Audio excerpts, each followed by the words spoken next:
প্রিয় বন্ধুরা, তোমরা যারা 10 পাস করেছো, 10 পাসে পরীক্ষা ছাড়াই আধার দপ্তরে চাকরি করতে চাইছো, তোমাদের জন্য সুবর্ণ সুযোগ। এই মুহূর্তে ভ্যাকেন্সি বেরিয়েছে। 10 কিংবা 12 পাস করলে তোমরা আধার ডিপার্টমেন্টে এখনই আবেদন করতে পারবে এবং ভালো টাকার বেতনের চাকরি করতে পারবে। কি এলিজিবল ক্রাইটেরিয়া রয়েছে, কারা আবেদন করতে পারবে, শিক্ষাগত যোগ্যতা কি লাগবে, সমস্তটা বিস্তারিত এই ভিডিওতে তোমাদের সঙ্গে আলোচনা করব। কাজেই ভিডিওটি প্রথম থেকে শুরু করে শেষ পর্যন্ত ওয়াচ করো। ভিডিওটি ভালো লাগলে অতি অবশ্যই একটি লাইক প্রদান করো। আমাদের পরিবারের সদস্য না হয়ে থাকলে সাবস্ক্রাইব বাটনে ক্লিক করে বেল আইকনে ক্লিক করে অল নোটিফিকেশনে ক্লিক করে আমাদের পরিবারের সদস্য হয়ে ওঠো। This video is made for education purpose only. সবার প্রথমেই তোমাদের প্রত্যেকের কাছে করজোড়ে ক্ষমা চাইছি, কারণ প্রায় অনেক দিন হয়ে গেল ভিডিও আপলোড করতে পারিনি। এবার থেকে রেগুলার প্রত্যেক দিন তোমাদের জন্য নিয়োগ প্রক্রিয়া আসবে, প্রাইভেট হোক সরকারি হোক, যাতে তোমরা নিজের জীবনে সাবলীল হয়ে চাকরিতে আবেদন করে নিজের পরিবারের দায়িত্বে এগিয়ে যেতে পারো। কারণ অনেকেই আমাকে বলছিলে, একটা কারণবশত আমি প্রায় দীর্ঘদিন ভিডিও দিতে পারিনি, এখন থেকে কন্টিনিউ করবে। আর যারা নতুন রয়েছে অবশ্যই সাবস্ক্রাইব করে রাখো, তোমাদের জন্য পরিশ্রম করব যাতে তোমরা রীতিমতো এই সমস্ত ভ্যাকেন্সির সঠিক ইনফরমেশন সবার আগে পেয়ে যেতে পারো।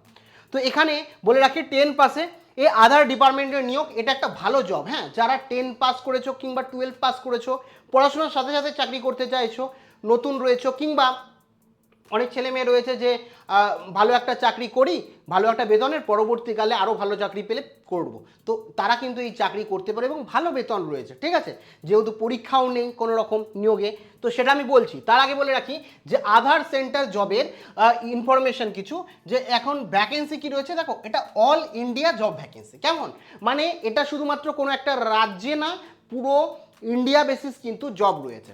ঠিক আছে, এবার যদি বলি এক্সাম কি, নো এক্সাম। অনেকেই বলে যে এটার জন্য এক্সাম দরকার, অনেকে আবার এক্সাম দরকার নেই, কনফিউশন হয়ে যাও তোমরা, পুরোটা ক্লিয়ার করব।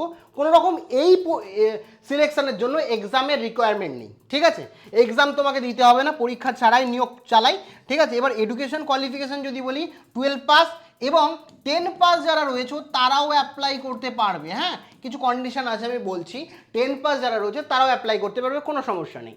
একই সাথে পোস্টিংয়ের কথা যদি বলি, হোম ডিস্ট্রিক্ট মানে কি হচ্ছে, তোমার নিজের জেলায় কিন্তু তোমার পোস্টিং হবে। তুমি বাড়ির সামনে যারা কাজ করছো তারা কিন্তু এখানে বাড়ির সামনেই আদার নিজের বাড়ির সামনে ডিপার্টমেন্ট রয়েছে, সেই ডিপার্টমেন্টে কিন্তু কর্মরত হতে পারবে। ঠিক আছে, এবার বলে রাখি অ্যাপ্লাই মেয়েরাও করতে পারবে, ছেলেরাও করতে পারবে, মেল ফিমেল বোথ আর অ্যাপ্লাই, মানে মেল ফিমেল দুজনেই অ্যাপ্লাই করতে পারবে।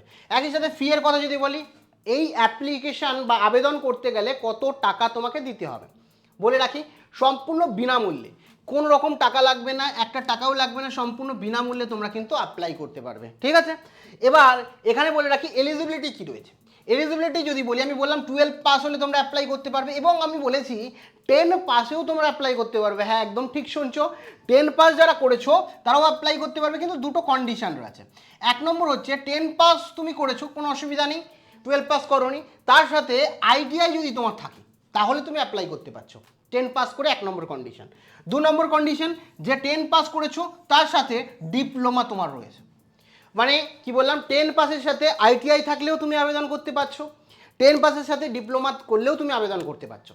এক্ষেত্রে ধরো তুমি ডিপ্লোমাও করোনি, আইটিআইও করোনি, তাহলে কি আবেদন করতে পারবে না? না, তাও করতে পারবে, কিন্তু সেক্ষেত্রে 10 পাস না, তখন প্লেন 12 পাস লাগবে। 12 পাস করলে, উচ্চ মাধ্যমিক পাস করলে তোমরা আইটিআই করো কিংবা না করো, ডিপ্লোমা করো কিংবা না করো, তাও অ্যাপ্লাই করতে পারবে। এবং যারা 12 পাস করোনি তাদের জন্য 10 পাসের সাথে আইটিআই কিংবা ডিপ্লোমা লাগবে।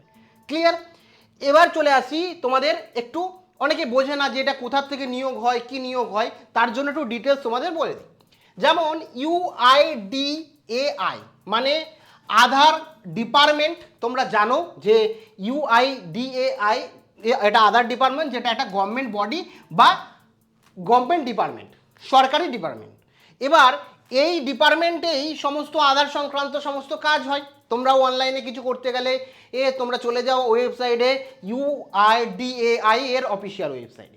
তো এখানে এই নিয়োগ প্রক্রিয়া চলছে, কি হচ্ছে ডাইরেক্টলি গভর্নমেন্ট নিচ্ছে না, গভর্নমেন্ট কি করছে, গভর্নমেন্ট বলছে বিভিন্ন জায়গায় যে বডিগুলো রয়েছে মানে এএসকে মানে আধার সেবা কেন্দ্র যেগুলো রয়েছে, এই এএসকে কে বলছেন যে এখন ভ্যাকেন্সি চালাও, তারা কি হচ্ছে তাদের ভ্যাকেন্সি বা নিয়োগ প্রক্রিয়া করছে। তো এখানে কি হচ্ছে ভ্যাকেন্সি নিয়োগ প্রক্রিয়া করছে, এবং এই আধার সেবা কেন্দ্রে আমাদের কোনো প্রবলেম হলে আমরা যাই, ঠিক আছে, এবং সেখানে নিয়োগ প্রক্রিয়া হবে, তোমার নিজের এলাকায় যে আধার সেবা কেন্দ্র আছে সেখানেই তুমি কাজবাজ করবে। তো সেক্ষেত্রে এ আর তো নিয়োগ করবেন, এর তো ও আধারের সমস্ত কাজকর্ম করে, তাহলে নিয়োগ প্রক্রিয়ার জন্য আরেকটা একটা এজেন্সি দরকার, সেই এজেন্সি হচ্ছে এখানে সিএসসি। একটু ক্লিয়ার করে বলি, যেমন ধরো রেলওয়ে হোক, পিএসসি হোক, বা আলাদা আলাদা যে চাকরিগুলো ডিপার্টমেন্টগুলো যে চাকরি নেয় তারা কিন্তু নিজেরা রিক্রুটমেন্ট করে না, আলাদা আলাদা বোর্ড রয়েছে প্রত্যেকটা জবের জন্য। সেরকমভাবে নিয়োগ প্রক্রিয়া বা মানে সমস্ত চাকরির প্রসেস বা সিলেকশন প্রসেস কমপ্লিট করার জন্য এই ডিপার্টমেন্টটা রয়েছে, যেটা এজেন্সি সিএসই এজেন্সি, যেটা রিক্রুটমেন্ট নেওয়া এজেন্সি, যে আর কি আধার দপ্তরের রিক্রুটমেন্টটা কমপ্লিট করে, ঠিক আছে। তাহলে মানে একটা ক্লিয়ার করি যে ইউআইডিএআই আধার ডিপার্টমেন্ট বা সরকারি ডিপার্টমেন্ট কি হচ্ছে ডাইরেক্ট এএসকে বলে যে ভ্যাকেন্সি চালাতে, এএসকে কি করে আবার ইনফরমেশনটা দিয়ে দেয় সিএসসিকে, তারা নিয়োগ প্রক্রিয়া কমপ্লিট করে কোথায় নিয়োগ প্রক্রিয়া তারা কমপ্লিট করে, এবং কমপ্লিট করে ছেলে মেয়ে যারা নিয়োগ হচ্ছে বা চাকরি পাচ্ছে তাদেরকে কি হচ্ছে আধার সেবা কেন্দ্রে নিযুক্ত করে। এই হচ্ছে পুরো বেসিক বিষয়। এবং তোমার এলাকায় যে তোমার সামনে যে আধার সেবা কেন্দ্র রয়েছে, যেখানে ভ্যাকেন্সি রয়েছে, সেখানেই কিন্তু তুমি চাকরিটা করবে। এবার এখানে বলে রাখি যে এজ কি রয়েছে, এজ দেখো মিনিমাম 18 বছর বলেছে, ম্যাক্সিমাম কিছু বলা নেই। তো 18 বছরের ওপরে তুমি যদি হও তাহলেই কিন্তু অ্যাপ্লাই করতে পারবে। ওই যে বললাম যারা 18 বছর বয়স রয়েছে, 10 পাস বা 12 পাস করেছো ও কিন্তু পড়াশোনা করছো, তাও অ্যাপ্লাই করতে পারবে, পড়াশোনার সাথে সাথেও অ্যাপ্লাই করতে পারবে। এমনকি যারা পড়াশোনা করছো না তারাও অ্যাপ্লাই করতে পারবে, কোনো সমস্যা নেই। মানে নিউ যারা রয়েছে, নতুন যারা রয়েছে তাদের জন্যও কিন্তু একটা অপরচুনিটি, ঠিক আছে। এবার একটু এখানে বলে রাখি যে ওয়ার্কটা কি, কাজটা তোমাকে কি করতে হবে। দেখো কাজের কথা যদি বলি, আধার কার্ড তৈরি করার কাজ, আধার ডিপার্টমেন্টের মেন কাজ হচ্ছে আধার কার্ড, যারা নতুন আধার কার্ড করতে চায় তাদের আধার কার্ড তৈরি করা।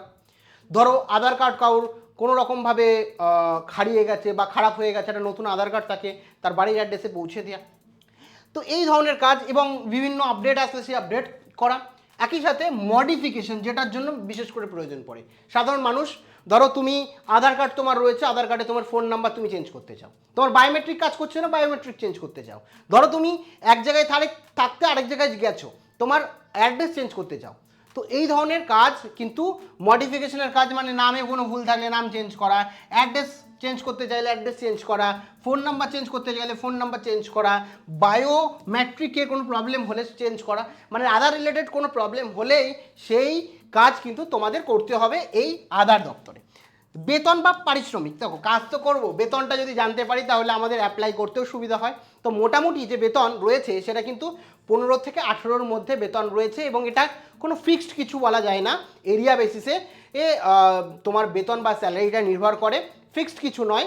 কিন্তু ইনহ্যান্ড ধরতে পারো 15 থেকে 18-র মধ্যে তুমি ইনহ্যান্ড স্যালারি পাবে। তারপরে এক্সপিরিয়েন্স বাড়লে মানে প্রথম দিকে স্যালারি, তারপরে এক্সপিরিয়েন্স বাড়লে সেটা কিন্তু বাড়বে। তো এই হচ্ছে তোমার বেসিক স্যালারি কথা বলে দিলাম। এবার বলে রাখি যে ডকুমেন্ট কী কী লাগবে। দেখো প্রথমে বলে রাখি পাসপোর্ট সাইজ একটা পিকচার লাগবে, পাসপোর্ট সাইজ একটা পিকচার লাগবে, 10 বা 12 পাসের সার্টিফিকেট লাগবে, এবং যারা 10 পাস শুধু করেছে তাদের জন্য ডিপ্লোমা এবং আইটিআই যদি থাকে সেটা দিয়ে দেবে, 10 পাসের জন্য দিতেই হবে। সিগনেচার যারা রয়েছে সিগনেচার করবে। এবার কী হচ্ছে, একটা সাদা পেজে তোমার সিগনেচার করলে সেটার ছবি নিলে এবং অনলাইনে সেটার স্ক্যান কপি আপলোড করে দেবে। সমস্তটাই অনলাইনে ফর্ম ফিল আপ করতে হবে, ঠিক আছে। আমি বলেও দিচ্ছি কোথা থেকে গিয়ে কীভাবে ফর্ম ফিল আপ করবে সমস্তটা বলছি। তারপরে আধার কার্ড তোমার কিন্তু লাগবে, কি লাগবে, আধার কার্ড তোমার লাগবে। তারপরে প্যান কার্ড লাগবে। তারপরে তোমার অ্যাড্রেস প্রুফ হিসাবে যে কোনো একটা ডকুমেন্ট দিতে হবে। প্যান কার্ড তো আগেই বললাম, এবং কাস্ট সার্টিফিকেট যদি থাকে, এসসি এসটি ওবিসি সেন্ট্রালের সার্টিফিকেট থাকে, তাহলেই কিন্তু তোমরা এই সার্টিফিকেট দিয়ে দেবে, ঠিক আছে। এবার এখানে বলে রাখি আরও একটা বিষয় লাগে, অনেকের মধ্যে ভুল ধারণা আছে, এটা খুব মনোযোগ সহকারে দেখো। আধার অপারেটর বা সুপারভাইজারের একটা সার্টিফিকেট লাগে। তোমরা অনেকেই হয়তো শুনেছো এই সার্টিফিকেটটা কোথা দিয়ে পাবে, তোমরা অনেকেই বলবে আমার কাছে তো সার্টিফিকেট নেই। এই সার্টিফিকেট ছাড়া তোমরা অ্যাপ্লাই করতে পারবেন। এই সার্টিফিকেটের জন্য একটা এক্সাম দিতে হয়, তার মানে কিন্তু এর জন্য এক্সাম দিতে হবে এমন ব্যাপার না, এটা একটা আলাদা নিয়োগ, এটা একটা আলাদা ডকুমেন্ট, এটা সারা জীবনের জন্য। যেমন 10 পাস করেছো, বলে 10 পাসেই তোমার একটা নিয়োগ পরীক্ষা ছাড়া হচ্ছে, সেক্ষেত্রে 10 পাসের জন্য কিন্তু তোমার আলাদা করে কোনো পরীক্ষা দিতে হচ্ছে না, 10 পাস আগেই করে গেছো, সারা জীবন ওই সার্টিফিকেটটা কাজে লাগবে। তেমনভাবে এটা একটা আধার অপারেটরের একটা সার্টিফিকেট, ঠিক আছে, বা সুপারভাইজারের একটা সার্টিফিকেট, যেটা একবার যদি তুমি নিয়ে নাও সারা জীবন তোমার কাজে লাগবে, এক্সট্রা কারিকুলাম অ্যাক্টিভিটি হিসাবে কাজে লাগবে, এবং এই জবের জন্য সেই সার্টিফিকেটটা প্রয়োজন। খুব সিম্পল, তেমন কোনো বিরাট বড় পরীক্ষা হয় না, ঠিক আছে। তো এটা তোমার একটা নিজের লাইফে একটা এক্সট্রা কারিকুলাম অ্যাক্টিভিটি হিসাবেও থাকবে, বা এই ধরনের জব এবছর বা পরের বছর বা তারপরের বছর অ্যাপ্লাই করতে পারলে, বা বুড়ো বয়সেও অ্যাপ্লাই করতে চাও, তাও কিন্তু এই সার্টিফিকেট দিয়ে তুমি করতে পারো। যেরকমভাবে 10 পাসের সার্টিফিকেট একবার নিয়ে নিয়েছো, সারা জীবন কাজে লাগবে, এই সার্টিফিকেটও তাই। এবার এই সার্টিফিকেট তো এই জবের জন্য লাগছে, কিন্তু এই জবের জন্য এই সার্টিফিকেট নিতে গেলে কী করতে হবে, অনলাইনে একটা তোমাকে এক্সাম দিতে হবে। এবার অ্যাপ্লাই করার জন্য এদের অফিসিয়াল ওয়েবসাইটে তোমরা চলে যাবে, এখানে csc.gov.in, আমি লিঙ্কও দিয়ে দেবে। এখানে দেখো প্রত্যেকটার অ্যাপ্লাইয়ের জন্য আলাদা আলাদা স্টেটের জন্য আলাদা আলাদা ফর্ম ফিল আপ রয়েছে, যেমন বিহার, এখানে চলে যাও গোয়া, পাঞ্জাব, উত্তরপ্রদেশ, এরকমভাবে রয়েছে। তোমরা নিচে ওয়েস্ট বেঙ্গলও পাবে, উত্তরপ্রদেশ, দেখো উত্তরপ্রদেশের প্রত্যেকটা দেখো কত, মহারাষ্ট্র, এরকমভাবে নিচে চলে যাবে, ছত্তিশগড় রয়েছে, তারপরে দেখো ওয়েস্ট বেঙ্গল রয়েছে, ঠিক আছে, ওয়েস্ট বেঙ্গল দেখতে পাচ্ছ, ওয়েস্ট বেঙ্গল তোমার জেলা, দেখো ওয়েস্ট বেঙ্গল আর তোমার হচ্ছে আলিপুরদুয়ার, ওয়েস্ট বেঙ্গল তোমার হচ্ছে দক্ষিণ Dinajpur, West Bengal Darjeeling, east Medinipur, north 24 Pargana, তোমার যে এলাকা রয়েছে সেই এলাকায় জাস্ট এখানে দেখবে লাস্ট ডেট কিন্তু 20 তারিখ রয়েছে, ঠিক আছে। অ্যাপ্লাই নাওয়ে ক্লিক করবে, অ্যাপ্লাই নাওয়ে ক্লিক করলে সমস্ত দিয়ে দেবে। দেখো এখানে কি কি ভ্যাকেন্সি আছে, কি কি লাগবে, যা যা লাগবে আমি বলে দিয়েছি অলরেডি। দিয়ে অ্যাপ্লাই নাও নিচে রয়েছে, অ্যাপ্লাই নাওয়ে ক্লিক করবে। অ্যাপ্লাই নাওয়ে ক্লিক করে তোমার নাম, date of birth, selection process, এস, এবং এখানে ফোন নাম্বার, তারপরে এখানে তোমার হচ্ছে এখান থেকে তোমার স্টেট সিলেক্ট করবে, যে স্টেট রয়েছে ওয়েস্ট বেঙ্গল, ধরো আমি এখান থেকে সিলেক্ট করছি, ঠিক আছে। তারপরে এখান থেকে তোমার ডিস্ট্রিক্ট সিলেক্ট করবে, এখানে রিজিউম দিয়ে দেবে, ঠিক আছে, রিজিউম দিয়ে এখানে ক্যাপচার কোড বসিয়ে দেবে, ঠিক আছে। এবার অনেকে হয়তো রিজিউম, তোমার কাছে ভালো রিজিউম নেই, তো রিজিউম তোমরা সরাসরি ডাউনলোড করে নিতে পারো, প্রাইভেট কিংবা সরকারি যে কোনো কাজের জন্য নিজের প্রফেশনাল রিজিউম আমাদের যে পরিবারের অ্যাপ রয়েছে সেই অ্যাপ থেকে সরাসরি রিজিউম ডাউনলোড করতে পারো। সরাসরি তোমরা এরকম ধরনের প্রফেশনাল সিভি পেয়ে যাবে, যেখানে নিজের নাম সব কিছু ফোন দিয়েই তোমরা চেঞ্জ করতে পারবে, ফোন দিয়ে চেঞ্জ করতে পারবে, এখানে সমস্ত দেওয়া রয়েছে তোমার যেটা ইচ্ছে। এবং তোমরা এই রিজিউম যে কোনো জায়গায়, সেটা ওয়ার্ক ফ্রম হোম জব হোক, প্রাইভেট জব হোক, সরকারি জব হোক, যে কোনো জায়গায় রিজিউম ইউজ করতে পারবে, একদম প্রফেশনাল রিজিউম, এবং HR অ্যাপ্রুভ রিজিউম তোমাদের জন্য তৈরি করেছি। জাস্ট সামান্য কিছু এবং জাস্ট 99 নিয়ে তোমরা কিন্তু এই রিজিউম পেয়ে যেতে পারো। প্রথম কমেন্টে আমাদের অ্যাপের লিঙ্ক দিয়ে রাখছি, ওখান থেকে গিয়ে তোমরা এই রিজিউম ডাউনলোড করে নিজেদের নাম ডেটা দিয়ে নিজেরা এখনই এই রিজিউম প্রফেশনাল রিজিউম তৈরি করে নিতে পারো। তো ওখানে অ্যাপ ডাউনলোড করে ফোন নাম্বার দেবে, ওটিপি দিয়ে অ্যাপে এই জায়গাটা ক্লিক করবে, ক্যারিয়ার্সকে সিলেক্ট করলে এরকম একটি ইন্টারফেস পাবে, এখানে জাস্ট ক্লিক করবে। এখানে ক্লিক করলেই কিন্তু তোমরা সরাসরি তোমার সিভি পেয়ে যেতে পারবে। তো অ্যাপের লিঙ্ক প্রথম কমেন্টে রয়েছে, যারা 10 পাস করেছো বা 12 পাস করেছো ও আদার ডিপার্টমেন্টে ভালো টাকার যেহেতু বেতনও রয়েছে এবং বিনামূল্যে যেহেতু আবেদন করতে পারবে, এখনই আবেদন করো, কোনো রকম সমস্যা নেই। লিঙ্ক প্রথম কমেন্টে দেওয়া রয়েছে। Thank you.